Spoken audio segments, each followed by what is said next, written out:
Kokia ir gyvenim prasmė? Pasakysiu iš tavo atsakymą.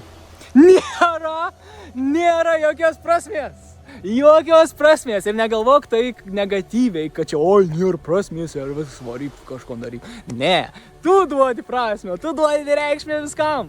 Tau kiekvienas dalykas reiškia, ką būtent tau reiškia. Kitam žmogui ta medis reiškia vieną, kitau tas medis reiškia visiškai kitą dalyką.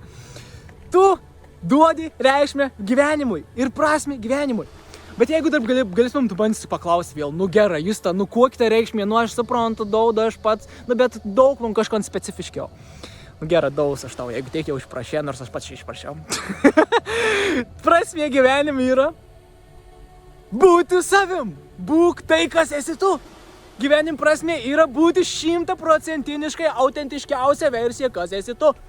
Ir kaip tai padaryti, dabar galbūt manis paklaustų. Kaip reik būti geriausi savo, aukščiausi savo versijai, tas, kas iš tikrųjų aš esu.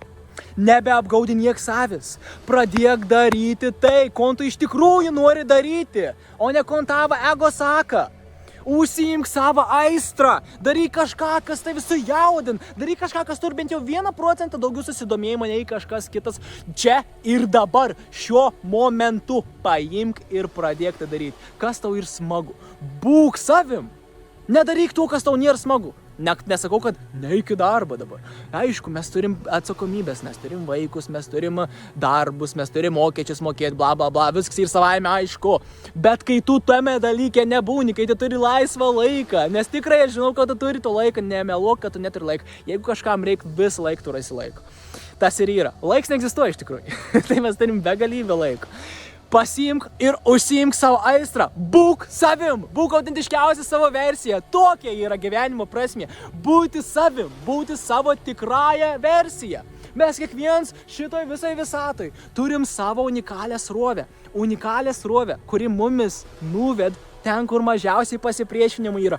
Tuo takeliu, kur mažiausiai pasipriešinimo kažkokiam specifiniam dalykui. Jeigu tu nežinai, ką tu nori daryti su savo gyvenimu, tiesiog daryk, kas tau ir smagu. Ir nesitikėk nieko.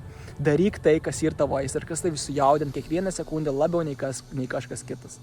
Tai ir gyvenimo kelias, ir gyvenimo prasmė.